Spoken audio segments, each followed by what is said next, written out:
Nursing students, time to talk. Welcome to the Real Talk School of Nursing podcast. I am your good and faithful host, Michael Smith. Thanks for continuing to subscribe to the show. You can write in the show at realtalknursing@gmail.com or use Facebook Messenger or contact us through Instagram or Twitter to share your experiences, ask questions, and give feedback. Don't forget about Ben and Greg and the Shift Report podcast. And thank you to everyone for supporting our friends, affiliates, and sponsors. Thank you to everyone who started following us on Instagram, Twitter, and Facebook. More listeners means more and better shows. Make sure to share the episode with classmates and especially underclassmen and cohorts. Let's give a hand up to those who are coming behind us. We've got to build a community of fun, engaged, and supportive nursing students and nurses, so thank you very much. Don't forget to reach out and tell us if you have any announcements for graduations, good grades, difficult tests, friends you want to help congratulate, and your announcement will be featured on the show. If you like the show, the Real Talk School of Nursing podcast is available on iTunes, Google Play, iHeartRadio, Libsyn Web Player, Stitcher, YouTube, Spotify, and SoundCloud. So, go to wherever you download podcasts, subscribe, rate us, review us, write into the show, and smash that subscribe button. Remember to leave only 5-star reviews because that's the only ratings that count to get us noticed by more nursing students. We have a lot to get through today. I am so excited to introduce our guest for this episode. And a couple episodes after that because I have to split it up. He almost doesn't need an introduction. I introduce to you Mark Klimek. With that, let's get this show rolling.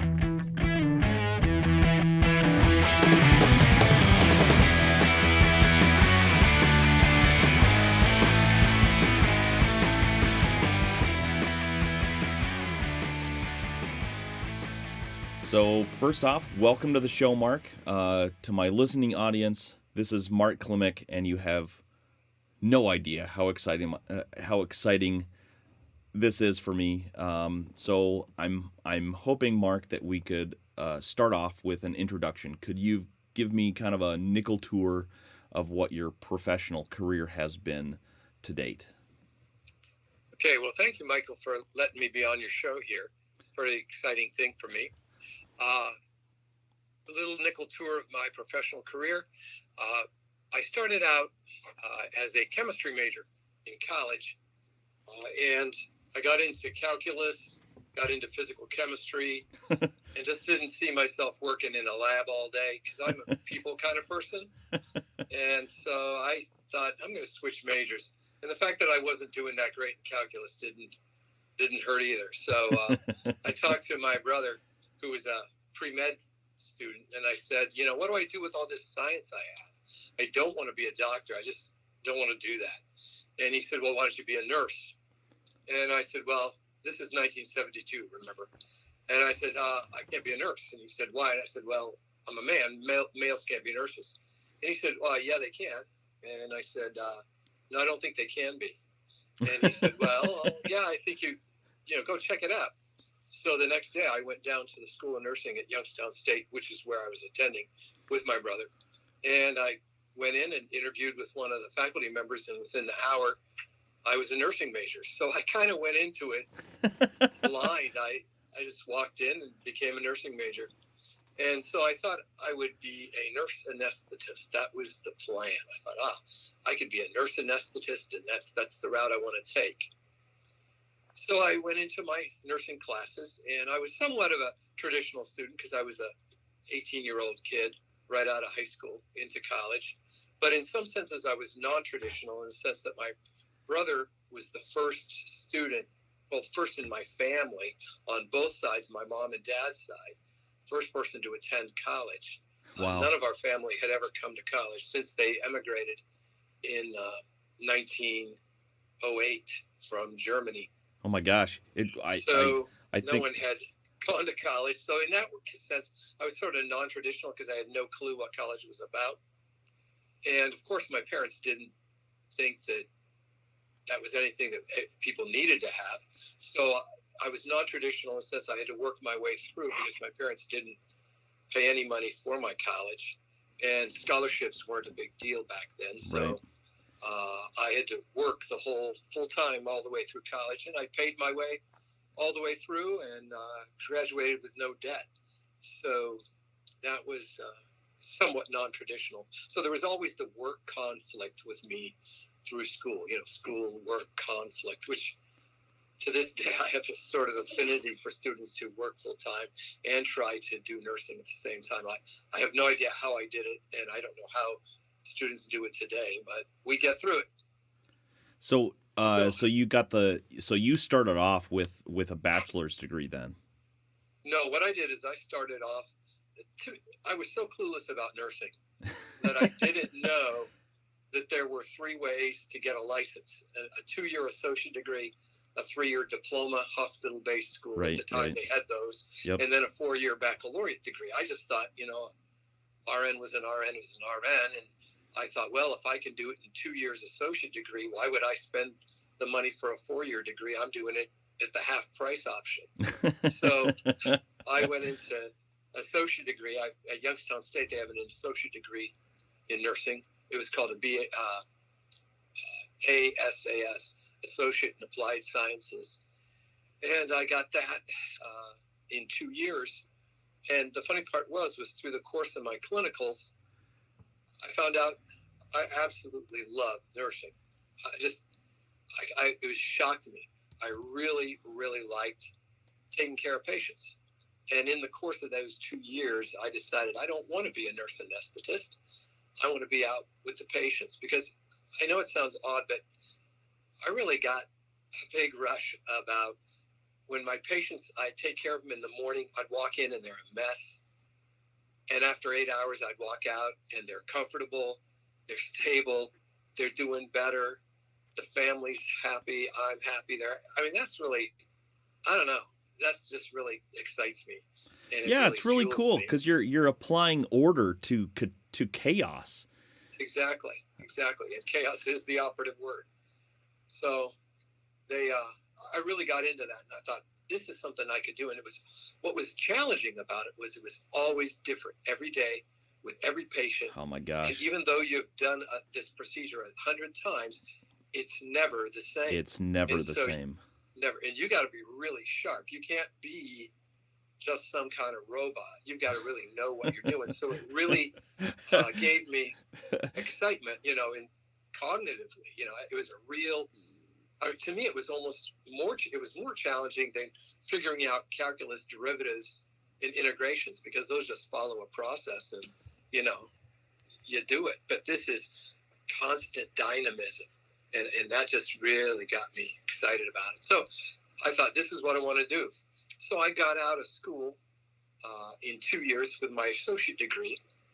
I lived at my folks' house, and I saved every penny I had and saved up $8,000 in about 8 months. And I got my first job, I think, about a week after I graduated at a local rehabilitation hospital. Okay. So I worked rehab. So I worked a lot with quadriplegics, paraplegics, strokes, a little bit of alcohol and detox rehab in there too. Sure.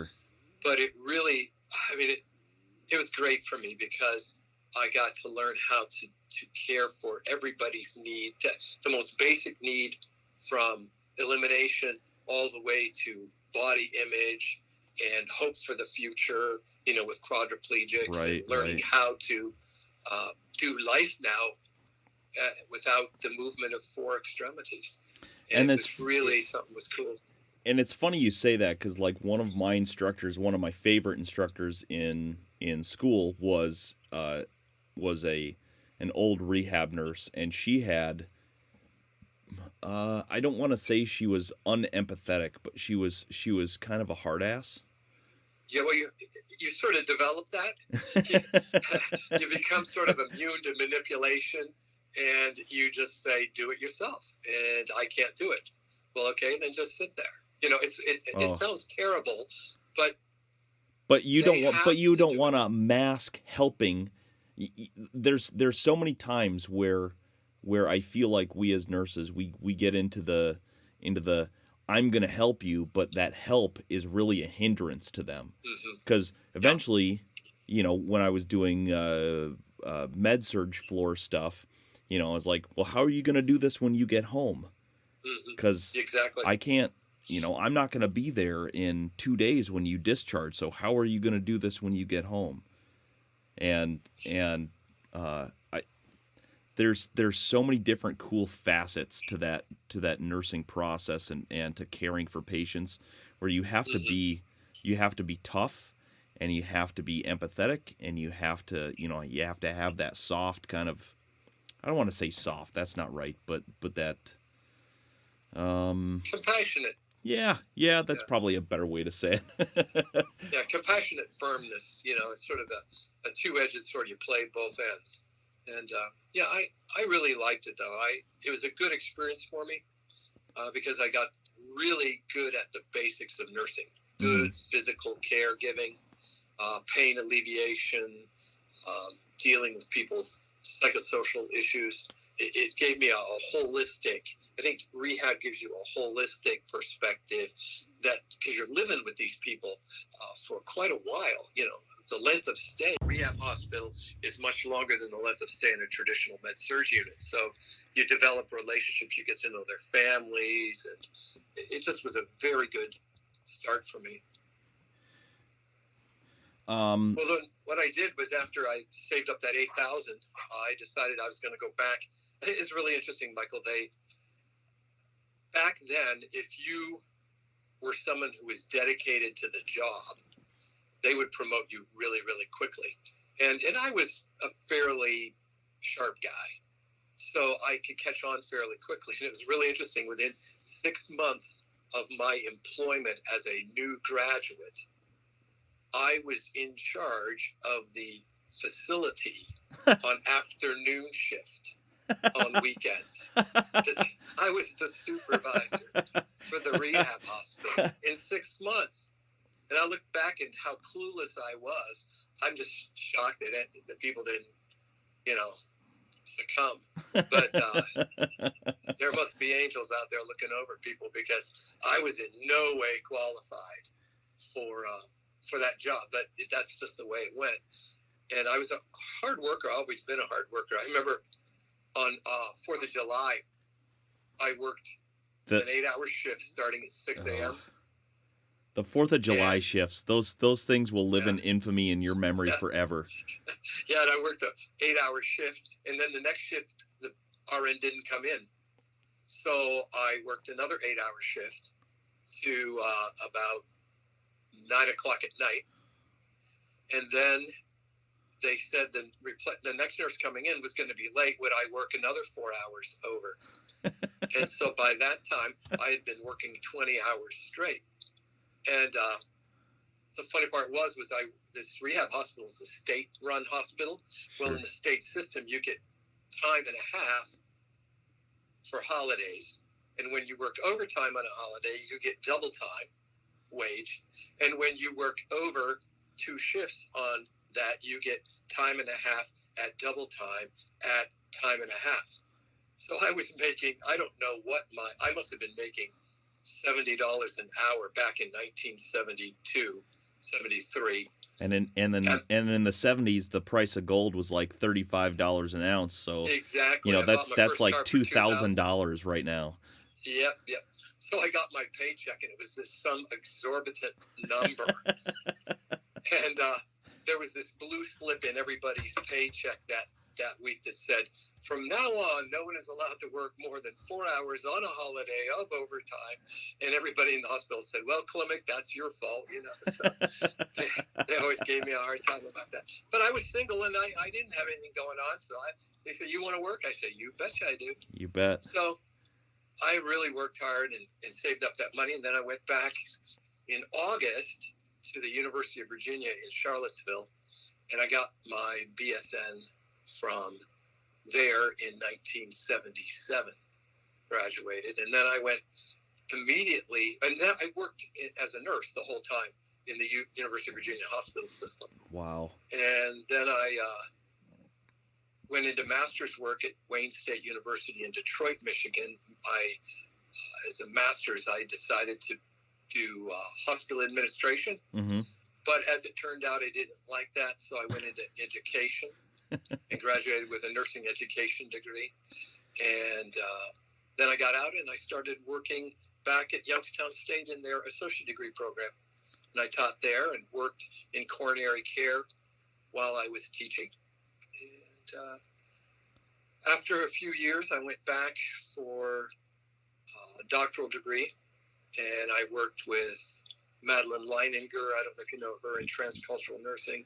She was one of the big theorists. No, actually, I did a big report on her. She was born about the same time as my grandmother. Like her, but literally, it was like watching, because my grandmother was a nurse, and it was like watching the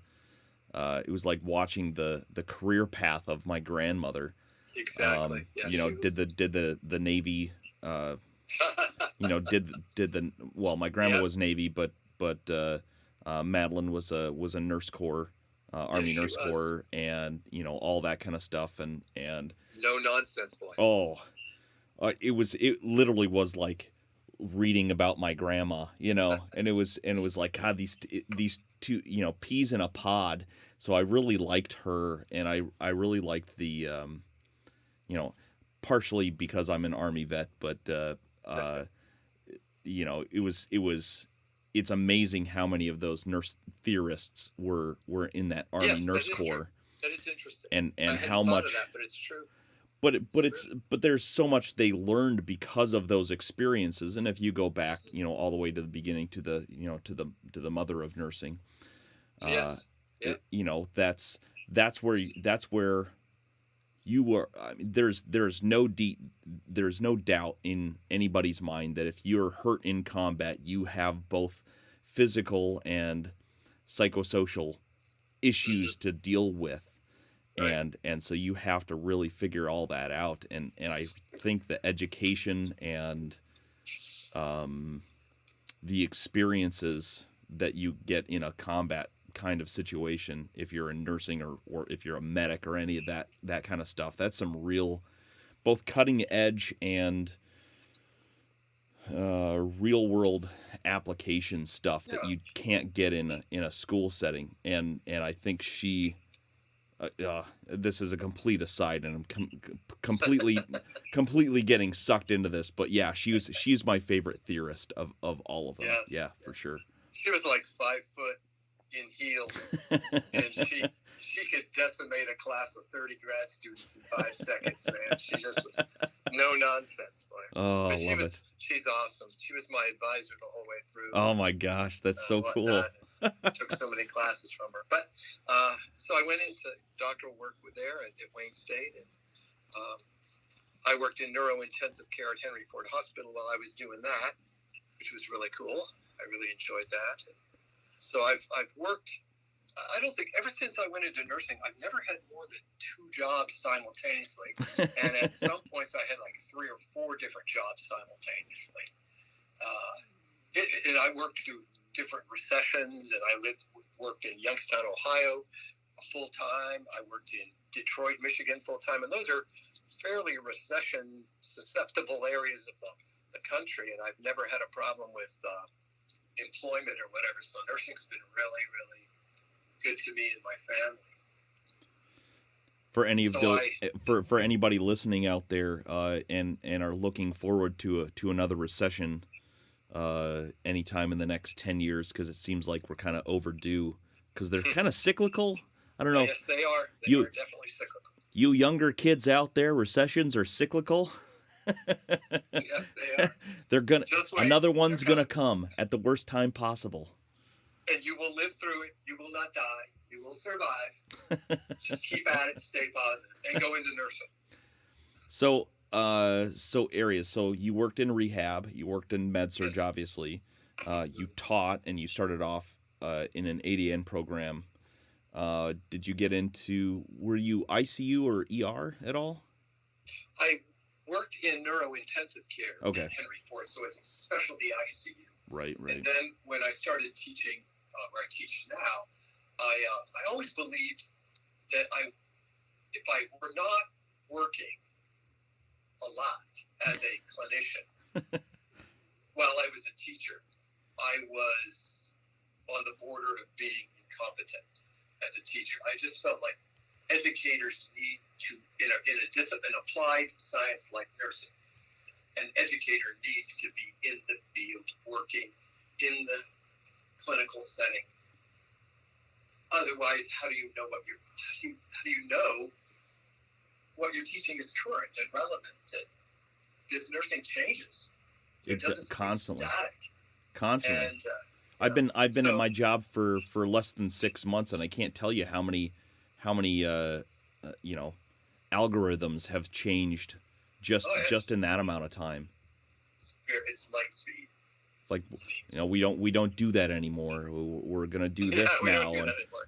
Yeah, we don't do that anymore. It's like, you just changed it like 2 months ago. Yeah. What do you mean, new IV pumps? I just got used to programming the old ones. So tell me, so when did you start doing the writing questions for the NCLEX, and kind of explain how that works? Like, is there certain requirements that you have to have in order to start writing questions? Well, when you write questions for standardized tests, you have to go through education, and they teach you how to do it, what to do, what not to do. Because test writing, everyone thinks they can write tests, but it's actually a skill. It's a very it took me quite a while. I even had graduate courses in test construction, theory, and measurement, and that's what I really was interested in while I was doing my educational things in my master's. So I learned how to write test questions in graduate school and how to do it well and correctly. And so then whenever you write questions for, let's say for me, the Medical College of Pennsylvania's review, when I wrote some of those back in the 70s, the 80s, I had to go through their training and education on how this is how you do it, this is what you do not do. Little things such as, never say, it never ceases to amaze me how bad of questions there are out there for students to review with.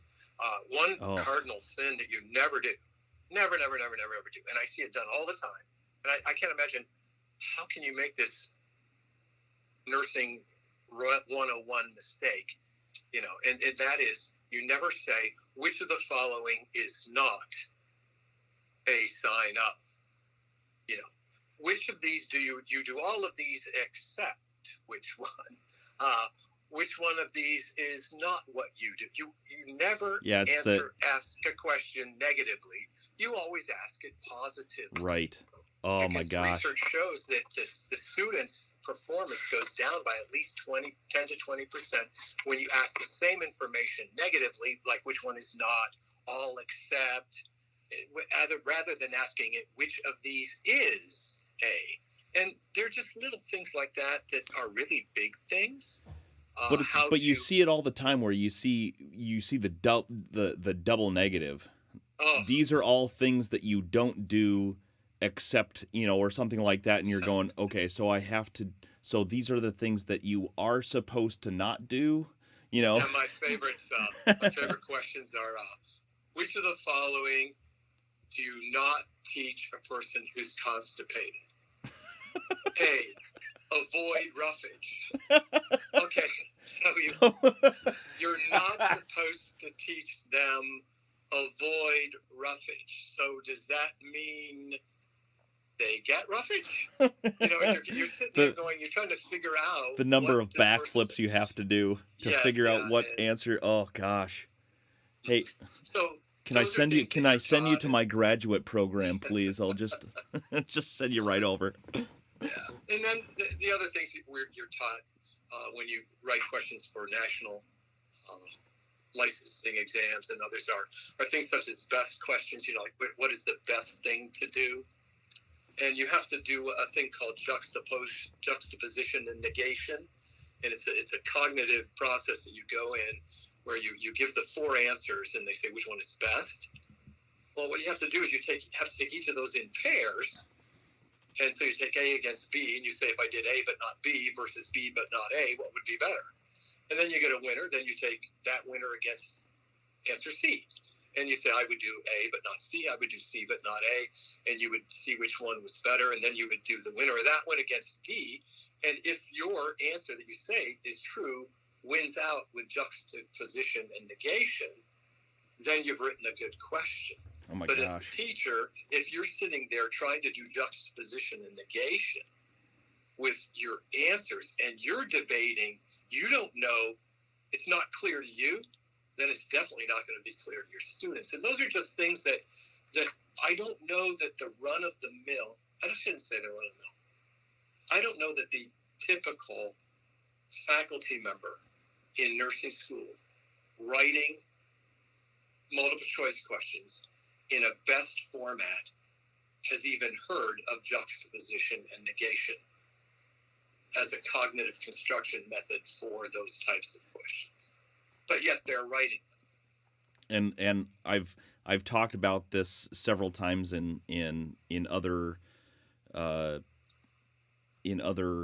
episodes where I say, where I'm kind of reviewing other NCLEX prep resources, and I've got a bunch of posts from another review service that I will not give the decent, bad press is still press. But right. It would be like their strategy. Think about each answer. Gee, thanks, guys. Tell me something that's really useful. Super awesome. But I remember this really. I remember this question from my first semester of nursing school, and I've talked about it before on the podcast. And it was, it was a nursing priority, like what would you do first kind of question. Exactly. And it was the. A teenager comes in, they rolled their ankle during a soccer game. What's the first thing you do? And I can't remember what two of them are for the life of me right now. And I could still email my instructor. I probably should email my instructor and just say, hey, can you send me that question? Because I can't remember it. But and she'd know it exactly which question I'm talking about. But it's, they come in, they roll their ankle, and what do you do first? And the correct answer they said on this test was rice, rest, ice, compression, and elevation. And the other answer, the one that I chose, was test weight-bearing ability.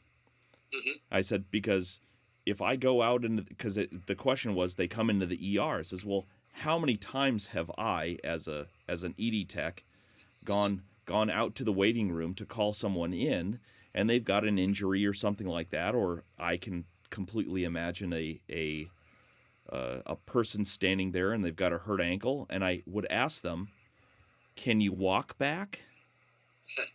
Or do I need to get you a wheelchair? Exactly. And so that's testing weight-bearing ability, and right. Plus the whole AD PI thing says, you assess before you intervene.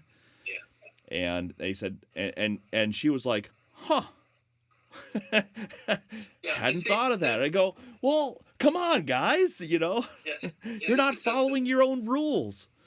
Exactly. And with first questions, you're always taught in testing construction courses in grad school that if you're doing first questions, both of them are going to be done. So you have to order them. So in that case, you would say, which is a better order? I assess if they can bear weight, and then I do rice, or I do rice, and then assess whether they can bear weight. Well, it's obvious which one you're going to do first, and that is, can they bear weight? You're not going to jump to rice until you know the extent of the injury, the severity of the injury, and what you're dealing with. So it's really interesting how, I guess I lament the generally mediocre level of test question writing that would exist on most nursing tests. And I feel badly about that, but I think it's directly due to the fact that many nursing faculty were selected to be faculty because they were good clinicians and not necessarily educated educators, educated in how to assess and how to teach and how to do that. They were really good at taking care of patients. And I've worked in both, and that's a different skill set. Well, but very different skill set. And it's the same things as, the good clinicians often get chosen for leadership type positions, whether it's charge nurse or patient care supervisor or stuff like that. Exactly. And it's like, well, that's leadership is a very different skill set than patient care. There are people that I would be like, I would entrust my child to you, but don't you ever tell me what to do as a fellow. Let's not worry about delegation and stuff like that right now, guy. Just take care of my kid. Take care of my kid, but don't you dare try to manage the budget, or we'll all be in trouble. Yeah. So tell me about what you do now. So when did you're still working as a nurse? Yes, I'm 66, going to turn 67 here soon. Not retired yet. Probably in the next few years from the teaching job I'm in. From my NCLEX review, and I probably won't retire until it's ineffective, which I don't think will happen anytime soon. But I mean, Jesus, the Pearson VUE trick is still around, and that's completely ineffective. So I think you got a bunch of years left in you. Yeah. So I about 4 years ago, I stopped practicing nursing at the age of about 63, because, Michael, frankly, 12-hour shifts, 63-year-old body. Yeah. I'm just not the kid I used to be. I can still do things, but for about 8 hours. But you start giving me 12, and it just became more difficult for me. So I focused more on different role rather than teaching students the clinical aspects and the practice aspects. I started teaching them more about the theoretical, the research, the management, the test taking, all of those, the professionalism, cross-culturalism, all of that, because I think that those things are more resistant to change, and therefore I can stay more relevant in the last 5 years of my college tenure. So I do miss it. I feel less, I always have a little bit of trepidation doing my lectures and classes now, thinking, okay, got to stay current. So what I try to do is for about a week before every fall semester, I go to the hospitals where I have friends and colleagues that know me from work when I worked there previously, and I say to them, okay, in a week, you're going to show me everything new, all the new equipment, all the new protocols, all the new procedures. So do you work casual then? Do you still just pick up stuff? No, I just do that one intensive week for changes, because I really just can't. I can't with my full-time teaching and with all of the reviews I'm doing. There just aren't enough hours in the day to manage much of a practice. So I feel that it's appropriate at this time of my career.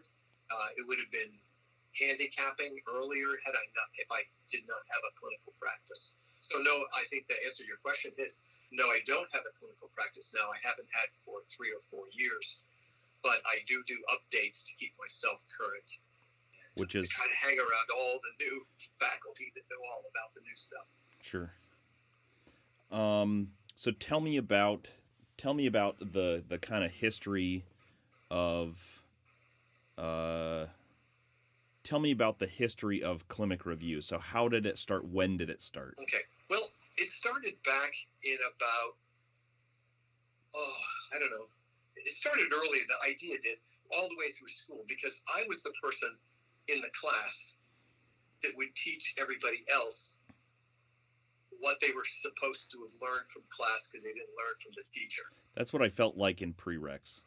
Yeah, it's like, okay. Just the memory aids, you're creative, and so you create these little things to help you remember stuff, and I felt like that's what I felt like in prereqs, yeah.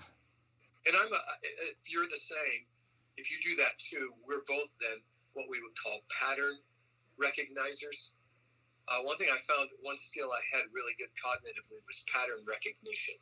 And I could see patterns where other people couldn't see a pattern.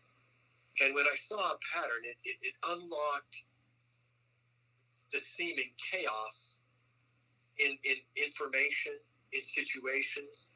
And I could say, okay, this looks chaotic, but if you look long enough and if you look intensively here, see there is a pattern here. There really is something that's going on in a repetitive, formulated way. It looks like chaos at first glance, but there is pattern. So I was really good at that, and that helped me to teach other students what they didn't understand.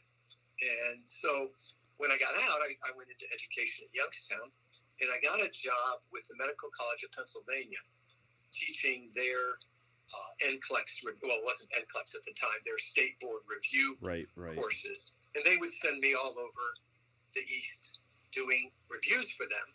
And I would do the reviews for 3 days, working 24 hours, teaching 8 hours a day, and they would pay me $300.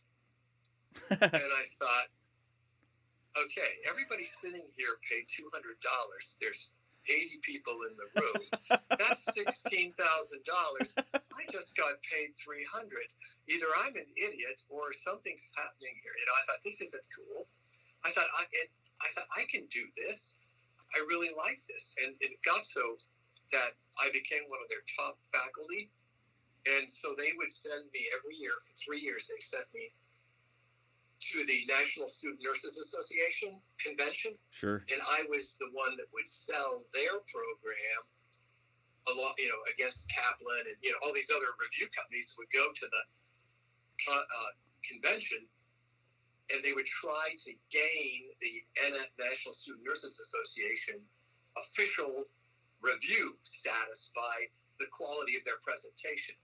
Well, I went 3 years, and all 3 years they got the national official review of the National Student Nurses Association. So what year was this about?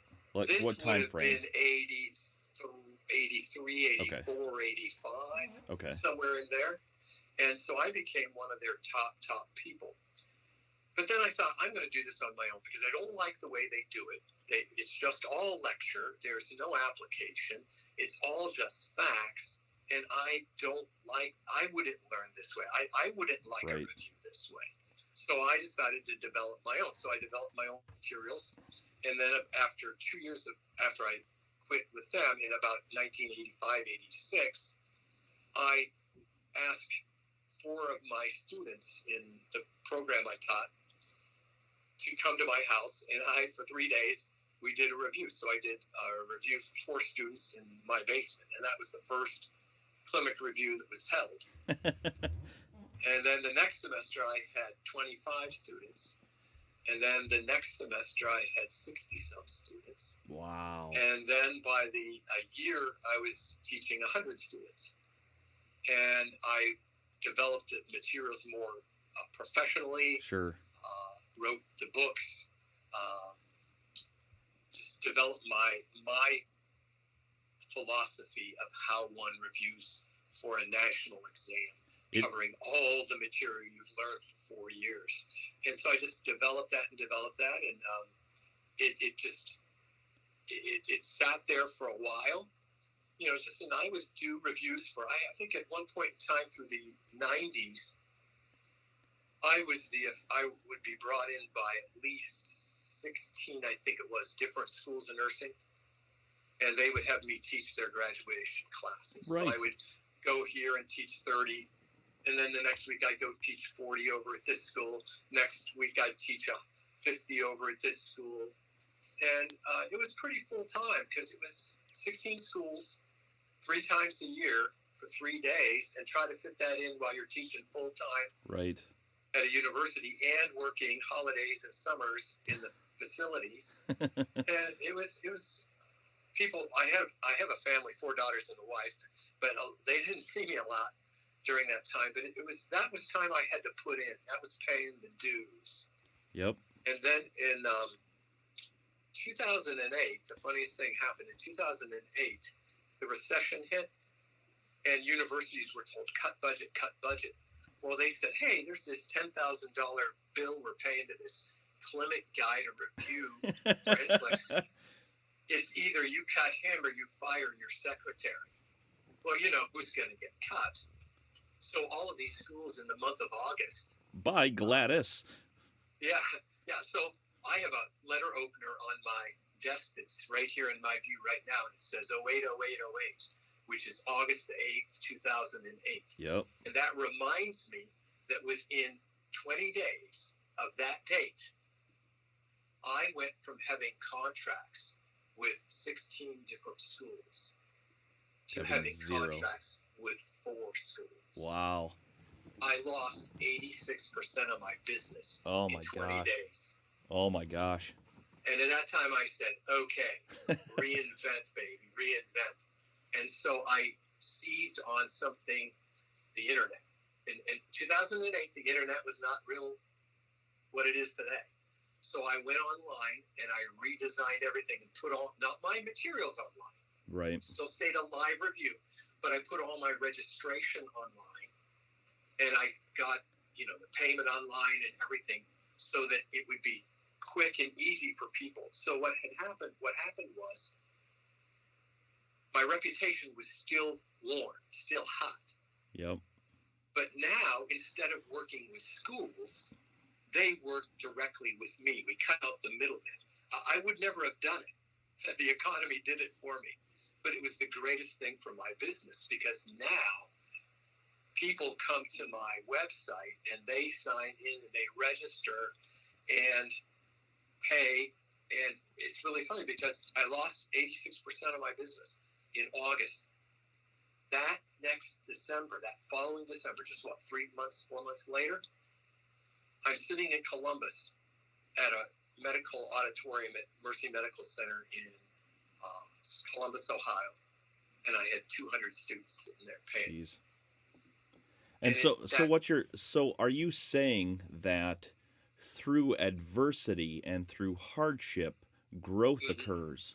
Oh, it was I would never have been blasted out of my comfortability, and I'd still be back there working, doing 50 reviews for 30 people a pop, thinking I was doing great, when now I do 6 reviews at 200 a pop. Oh, that's great. You know what I'm saying? And so it's just, I thought that date was when it was happening, I thought, oh my goodness, I'm finished. I'm done.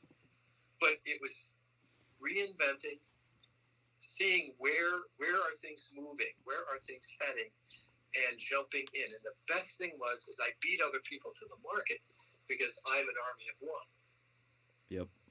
Whereas some of these other companies, I do want to take a pause there, and I just want to reemphasize. I want to reemphasize that point that you're making to the nursing students who are out there, especially the ones who are kind of going through school culture shock in the first semester of their nursing program, where you're just going, you're in complete shock.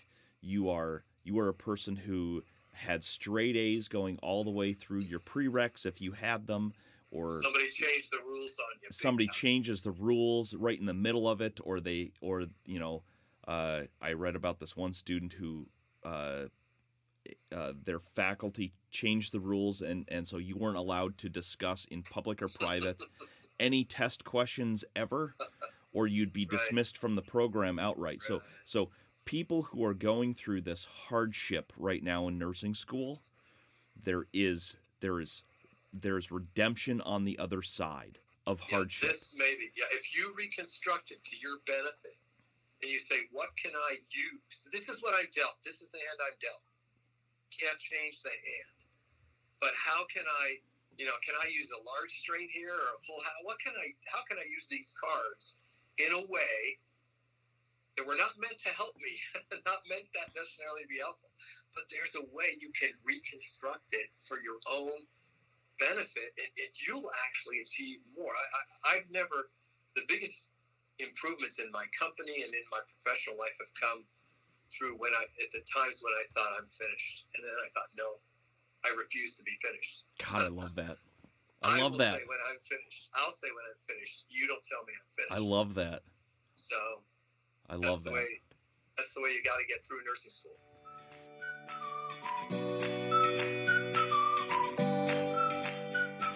Are you tired of the same old badge reel? Do you have to wear the same scrub color as everyone else? Are your undershirts boring and kinda stinky after wearing your lucky shirt through 5 in a row 12s? You can wear your personality in other ways. Go to badgeladybynerdwear.com and check out her massive selection.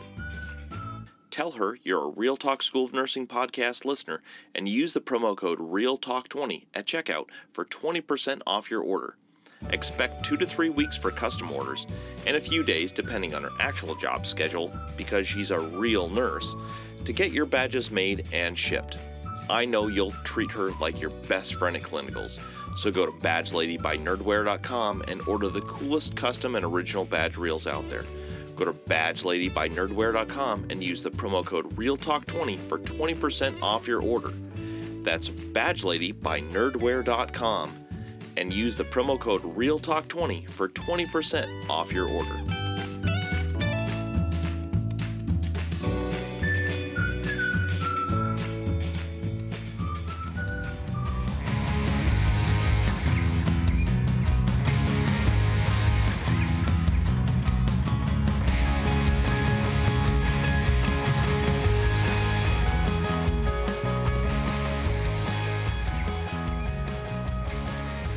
To the Real Talk School of Nursing podcast with Michael Smith. Thanks for listening to part 1 of the Real Talk School of Nursing podcast, episode 70, with guest Mark Klimek. Like the post and follow us on Facebook, Instagram, and Twitter to see when part 2 is posted. Subscribe, rate us, review us, write into the show, and smash that subscribe button. See you in part 2. This Real Talk School of Nursing podcast is a Real Talk production. This podcast is dedicated in loving memory of my brother, First Lieutenant Justin Smith. Blood and Steel. Sic semper tyrannis, vacta non verba. Good night, Steve Cannon. Wherever you are. Annyeong kasayo. Now you go home. If you like the show, the Real Talk School of Nursing podcast is available on iTunes, Google Play, iHeartRadio, Libsyn Web Player, Stitcher, YouTube, Spotify, and SoundCloud. So, go wherever you download podcasts, subscribe, rate us, review us, write into the show, and smash that subscribe button. Remember, only leave 5-star reviews. That's the only rating that counts to get us noticed by more nursing students. Write into the show at realtalknursing@gmail.com or on Facebook Messenger. You can also join us on Facebook, Twitter, and Instagram. We're building a community of fun, supportive nursing students, and I want you to be part of this crazy nursing school journey.